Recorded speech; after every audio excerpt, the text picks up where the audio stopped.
Hello everyone, welcome back. Happy New Year to all of us. Welcome to 2025. This year is going to be a great year for all of us. This is my prayer for us in Jesus' name. In today's video, guys, we'll be learning how to make a bustier dress with a deep illusion neckline. This is what you're interested in learning.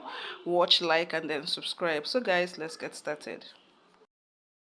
So guys, I'm done prepping the pattern with my pencil. I'll go ahead and highlight it in order for us to view this illustration properly.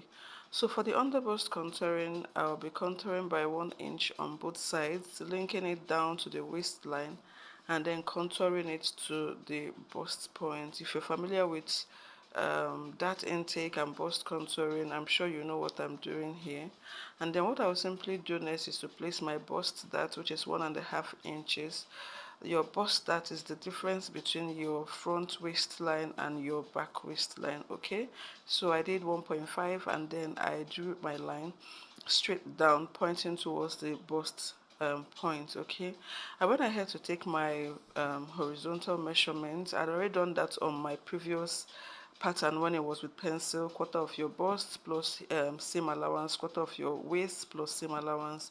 For the neckline, neck depth 3 inches, neck width 5, and then my armhole is 9 inches. So I'll go ahead and contour the over bust. So you can see that I placed my measuring tape on the shoulder line, and I went ahead to mark 7.5 inches. Okay, so you just play around this, and depending on where you want your over bust contouring to be at. So for me, I marked 7.5. You can either place your dart intake, spread your dart intake evenly on both sides, or you place it on one side just like I did. So for the dart intake, I did 1.5 inches on one side on this part. Okay, you can go ahead and do 0.75 on both sides, but I did 1.5 inches on one side and then I linked it to the bust point. Okay, so it's more or less giving this princess dart intake, but this is not a princess dart bustier. Okay, and then for the neck depth, I went ahead to mark 9 inches. Okay, so this is 9 inches here, and then from this point I will go in by half an inch, so that on a spread I'll be getting like 1 inch for my illusion. Okay, so at this point I'll go ahead and mark half an inch. Okay, and then I'm going to go ahead and link this point like so, and then curve it, linking it to the previous dart intake I have here. Okay, so on the waistline I'm going to be marking 0.25 inches. Okay, and then I'm going to be linking these 2 points like so. Then I'll just simply go ahead and then blend it into the armhole, just like you can see me doing. The shaded part is the dart intake for us to see. I'll simply go ahead and trace this pattern to the other side. It's actually an asymmetric neckline, so I'm using my tracing wheel. A tracing wheel is a must have if you're into pattern drafting, but if you're someone who makes clothes with free hand, I don't think it's a necessity. But if you're if you're majorly into pattern drafting, please, a tracing wheel is a must have.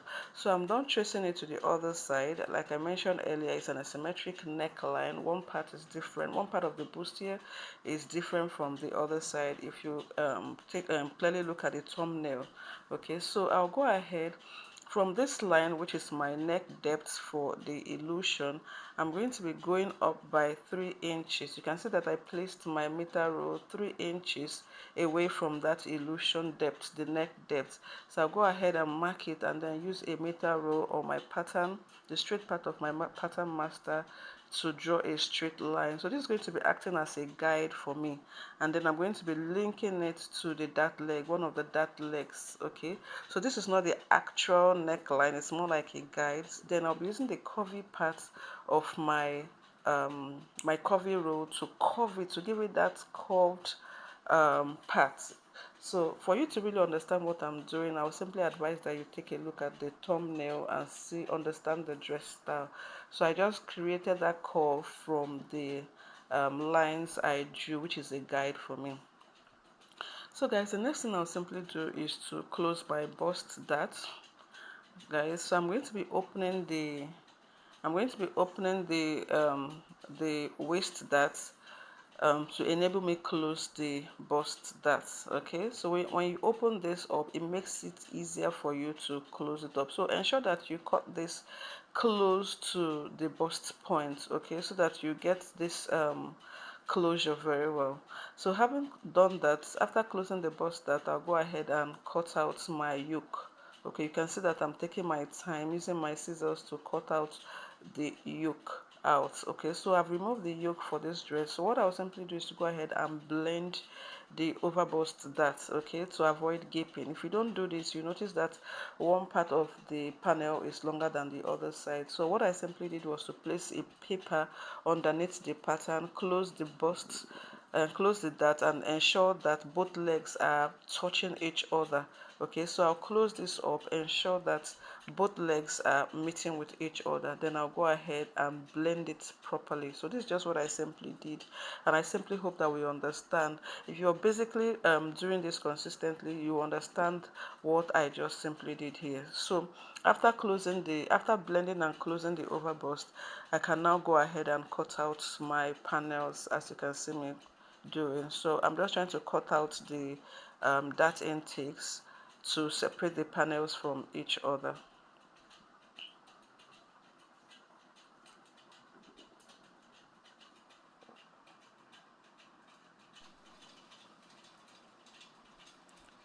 Okay guys, so this is what we have. This is the actual pattern for the front, and if you notice that I linked the yoke to the lower deep illusion. Okay, I used the masking tape to link the upper part of the yoke to the illusion that we drafted on the pattern. So I'll go ahead and cut out the lower seam allowance. I had my reasons for doing that. Okay, so we'll get to find out. So we'll proceed to drafting the back pattern. This is the back pattern well drafted, a simple basic block. For the back, the neck depth is 2.75. The neck width still remains 5 inches. Ensure that your neck width for your front and back pattern is constant. There's no alteration for that. So I'll go ahead and snatch the zipper on the waist line. I went in by half an inch, and I'll link it to the neck depth. I'll still go in by half an inch and then link it up like this. I'm sure we understand. If you don't understand, let me know. I'll take my time to explain eliminating zipper bulge on the back pattern. Okay, so this is what we have. Then I'll go ahead and draw a straight line to demarcate the upper pattern, which is the yoke, from the lower part. I'll take my horizontal measurement plus the seam allowance of 1.5 inches on the bust. On the waist, the quarter of my waist circumference plus seam allowance. Okay, then you can go ahead and mark your darts from your snatched waistline of 4 inches, and then go ahead and create your waist darts half an inch on both sides. Okay, then I'll go ahead and simply replace the dart intake of 1 inch and then link the 2 points together. So it's a simple basic block. There are a lot of things, I keep saying there are a lot of things you can do at the back, but this is a simple basic block. I'm just going to be using a zipper. If you're not using a zip for your back, then you can go ahead and use a loop. That's a different pattern altogether. So this is just a simple basic block for the back with a zipper. So what I'll simply do is to tighten the back, the waist dart. I'll be tightening it by half an inch on both sides, link it up to the waistline, and then I'll go ahead and cut it out. Okay, it's very easy. Okay, so this is the back pattern. So we'll be using this pattern to cut out on our fabric. Okay, so don't forget to label the parts. It's very important so that you don't mix it up. You don't put the center back for the side back. So I've used the pattern to cut out on the fabric. Okay, for the yoke, I'll be using the lace fabric for the yoke for the back. For the main fabric and the lining, I'll be using the lining to turn it up. The lace fabric is still acting as a lining for me for the back. Then this is the front pattern. I'm gone ahead to cut the yoke with my mesh, and then the other one with the main fabric. I'm still using the same fabric for the as a main fabric and as a lining as well, with my seam allowance well highlighted on it. So guys, what I simply did next was to stabilize the fabrics, both the main fabric and the lining. For the main fabric, I simply used a lightweight gum stay and an air stay for the interfacing. Then for the lining, I just simply used an air stay with no gum stay. There's no gum stay for the lining, but we have a gum stay for the main fabric. So the main fabric is more stable than the lining. And if you notice, I've also placed the wadding at the place that is required from the underbust to the overbust. So I'll take it to my sewing machine and join the panels just like you saw the description on the work table. Then for the lining, I'll still do the same. I'll take it to my sewing machine and join the panels. You can see the description. That's the way I would join it, because this is an asymmetric bustier dress. It's very important that you label so that you don't mistake the right part for the wrong side. Excuse me. Then this is the back pattern as well, the back pattern, yes. And this is the main fabric. For the main fabric, I did the same stay. I stabilized it with stay and a lightweight gum stay, and the lining just an stay.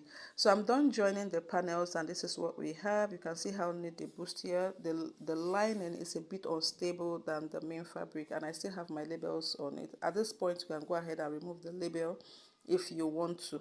Okay, so this is the back pattern as well. I'm done joining the panels together, and the lining as well is also unstable. That's how to differentiate the main fabric from the lining.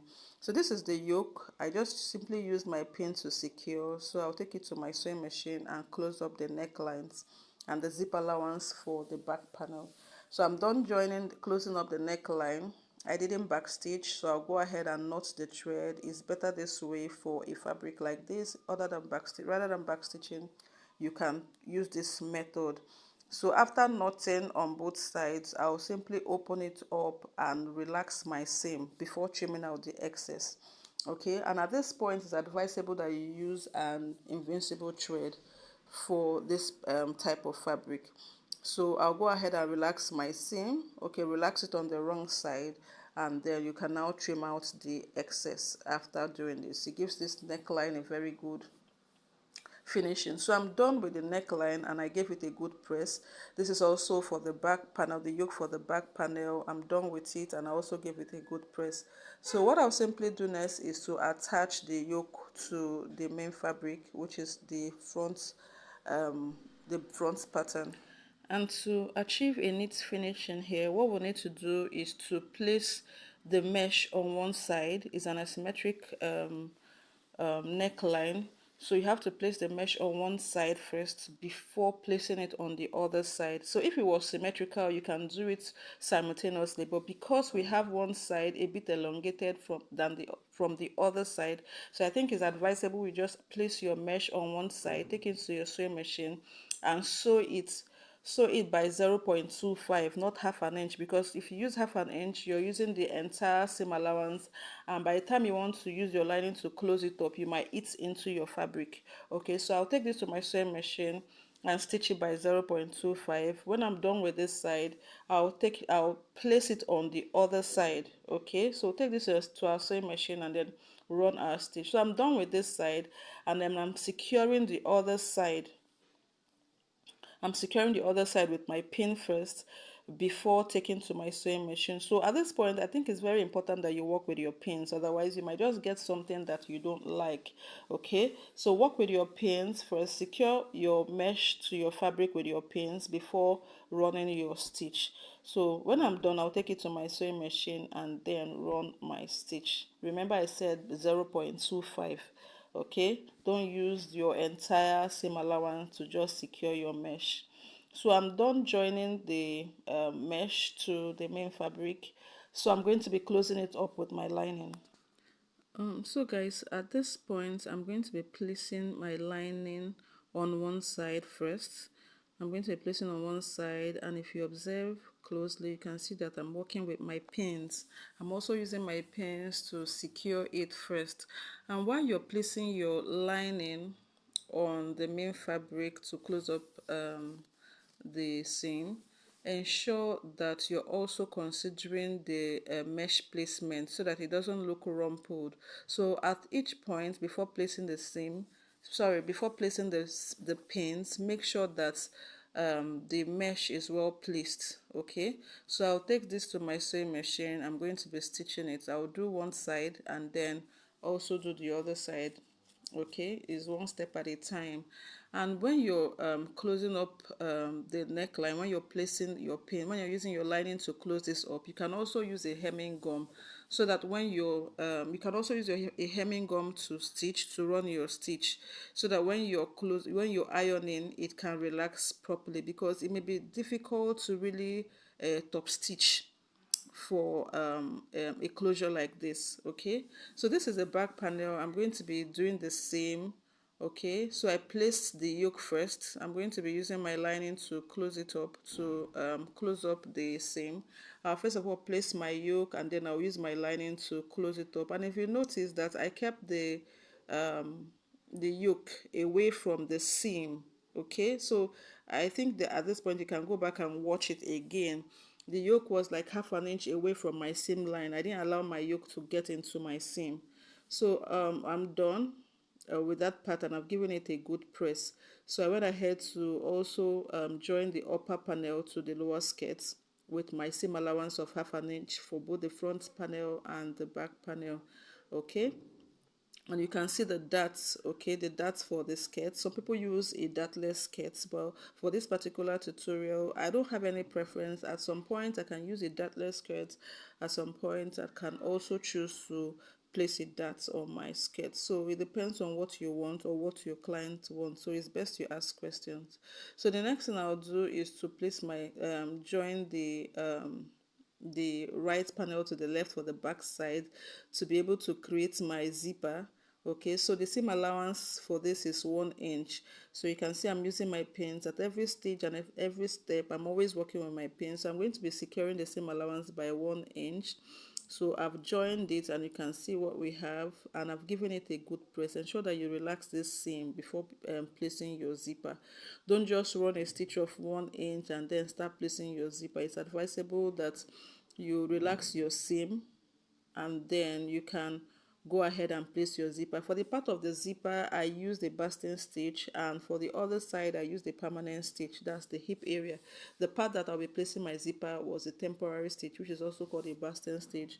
And then for the hip downwards to the knee, I used a temporary stitch. Okay, so I'll take this to my sewing machine and place my zip. There are tons of tutorials on how to place a zip.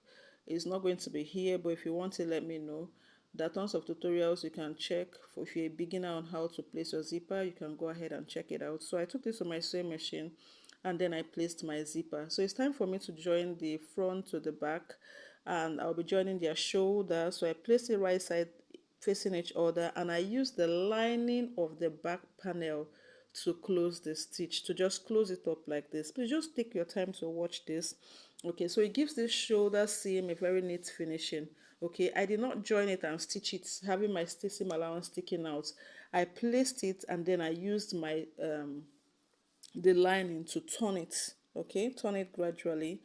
And then if you take a look at the joining of the shoulder seam, you notice that it's a very neat one. We don't have any seam allowance sticking out inwards. Everything is well secured inwards. The seam is inwards. Okay, and then I just went ahead to cut out some appliques for the front panel from the lace fabric itself, which I secured on my front panel using my invincible thread. You can use a matching thread, but I use an invincible thread.